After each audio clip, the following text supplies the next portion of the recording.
Lawanna Parker, take one, action. I am the greatest. Say it with me. I am the greatest. Say it again. I am the greatest. One more time. I am the greatest. Muhammad Ali stood on the platform and said those words, and everybody was shocked and awed. Who is this young upstart declaring that he is the greatest? Muhammad Ali said those words until he believed those words. And he continued to say those words until it became a fact. Good morning, everyone. Good morning. I have to tell you, sometimes we listen to the wrong words. Growing up, I listened to everybody telling me what I couldn't do. And I accepted what I couldn't do. And I lived up to those expectations. I didn't even try. I mean, after all, why bother? Everybody had already told me what I couldn't do. So I just do the things that they said I could. But I wasn't happy with those. You know, it's really strange how we accept the negative. We don't think about all those possibilities out there. There is so much that's waiting for us. You only have to dream and to reach out for it. I'm going to share with you this morning 3 stories. The first one, well, as you know, this club started several years ago. And as we moved along, it didn't seem to be doing what we wanted it to do. And we'd actually gotten to a point where we thought, you know what? Maybe we should just disband. Well, people aren't coming over to join. There didn't really seem to be any excitement. And then in comes someone we hadn't seen for a few years. The day we're talking about disbanding. And he looked around at us and said, oh no, we are not shutting this club down. We're getting it back on the ground. That man was Victor Irving Jenkins. He said, this is what we're going to do. Now, Victor had a dream, and he was determined to make it happen. He not only told us what he was going to do, he went out and he did what he told us he was going to do. And every time we've had a meeting, we've had some distinguished guests. People who were doing the things that we wanted to do. People who started inspiring us. And because of his dream and his overcoming our obstacles and our lack of enthusiasm, our club is still in existence. In fact, we're really excited about our club. Let me tell you about a second person. Now this person decided, well, okay, we got the visitors. We're starting to think positive.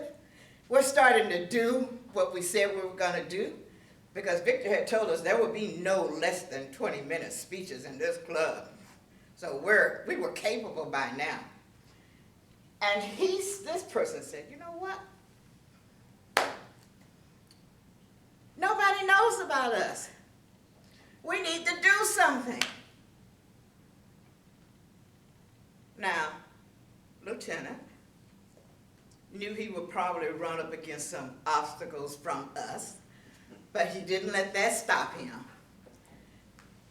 He said if we want people to know about us, if we want somebody to hire us, they need to see us. So let's plan an event. We've got an event, February 13th, and we're all excited about it. It's going to be a success. You know why? Because we all believe it's going to be a success. And we're acting like it's already succeeded. If you're not there, you're truly going to miss out on something great. Now let me tell you about this third person. Now this third person is myself. As I mentioned earlier, I grew up with a lot of negatives. Now there were some few people who saw some things in me, but they didn't tell me they saw these things in me. And because I was conditioned to thinking, I can't do, it didn't really matter. They helped me to get from one point to the next. I talk about Mr. Ralston, who was actually a minister. Mr. Ralston saw to it that I got to go to see Swan Lake on stage. Mr. Ralston saw to it that I got to go to a camp and spend a week, no cost to my mom. Mr. Ralston saw to it that I had the opportunity to learn about crocheting, knitting, embroidery, sewing, things I would never have been exposed to had he not saw to it I was involved in those type of programs. So he made a difference, but he never said, Lawanna, you can't do. I guess he thought I would probably just know that. Well, I didn't just know that. And so even though I did those things, I still wasn't thinking good things about myself. I was still thinking negative. In fact, the only person that seemed to think anything positive about me was my dad. My dad used to tell me, Lawanna, you should be a writer or a teacher. And I thought, I don't think so. You can't tell me what to do. You're not even around. So I smacked my nose to spite my face, because how could he tell me what I could do when he wasn't around me enough to know what I could do? But he believed that. And the funny thing is, I really did want to write. And later, teaching became a part of what I wanted to do. But I didn't go after those things. I was angry.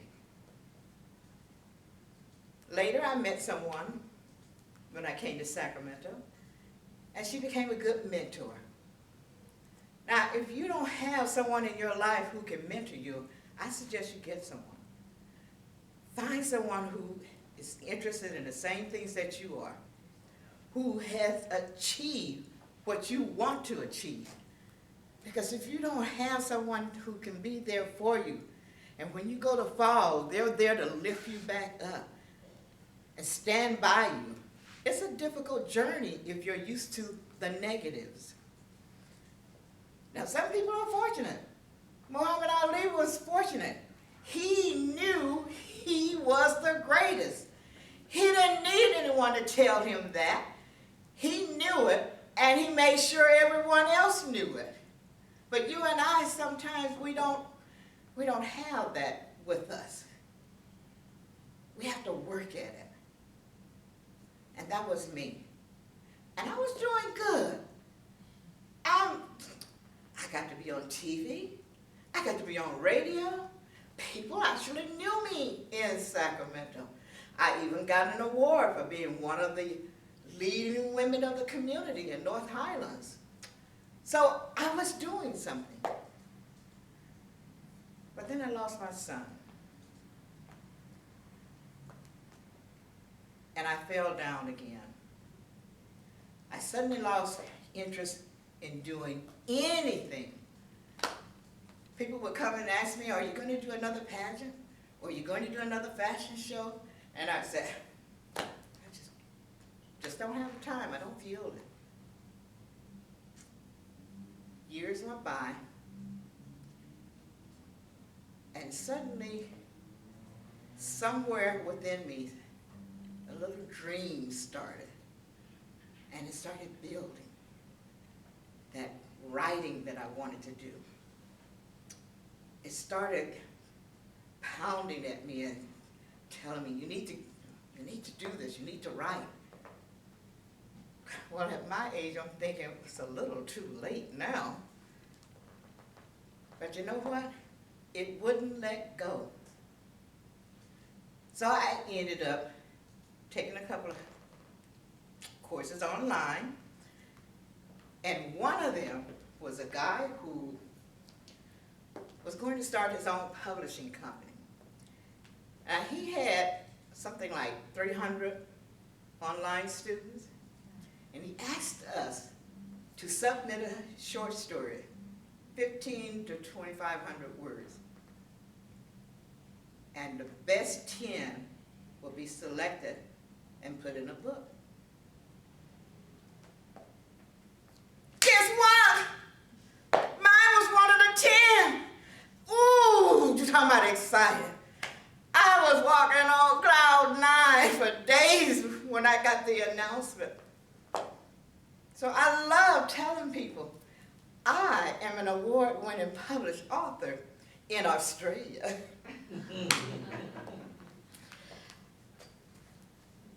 It doesn't matter how old you are. If you've got a dream, go for it. I'm not only writing. That was the first book that got published. But I've co-authored a book with Christy and some other young ladies. And it's published. And it's beautiful. Women who have wrote some touching stories, some obstacles that they have had to go overcome to get to where they are today. So if I, at my age, can pick up my dreams and start working on them, why can't you? Don't let anyone tell you what you can't do. Don't let anyone hold you back. And if people are talking negative to you, get away from them. Find you some new friends. Find people who are going to uplift you rather than pressing you down, holding you back. You don't need that in your life. You have enough going on here already without them adding to it. So find someone that's doing what you want and ask them, would you be my mentor? And be serious, because people's times are valuable. People do not mind helping one another as long as they know you are actually going to follow through. That you're not just going to waste their time, because it would be easy to say, oh, help me with this, and they're giving you all this valuable advice and suggestions, and you do nothing with it. Last year, I went to a program to hear Victor speak. I almost did not go, because I thought, Victor knows so many people, he won't miss me being in the audience. He doesn't need me to be out there cheering him on. Victor is a cheering section all by himself. And I gotta tell you, I admire Victor, because Victor, I know some of his story, and Victor has picked himself up and turned his life around, and he does not let people tell him what he can and cannot do. Whatever Victor decides he wants to do, he's going to do it. And so when he asked me about being there, I bought the ticket. Right up to that day, I was debating, should I or shouldn't I? But you know what? I finally decided to go. And that was the start of turning things around. Because the other dream I had was to be able to speak in front of a large group of people. Now, don't get me wrong, I've been speaking for years through Toastmasters. But with Toastmasters, people are always going to cheer you. They're always going to love whatever you say. They're never going to tell you what you're wrong. But to get before complete strangers and have to wonder how they're going to feel about what you have to say, it's a whole different story. But I wanted that. And I met a woman there. Her name is Shea Shasinga. I hope I'm not messing her name up. But she is a coach. And you know what? She told me, if it's what you want, you can do it.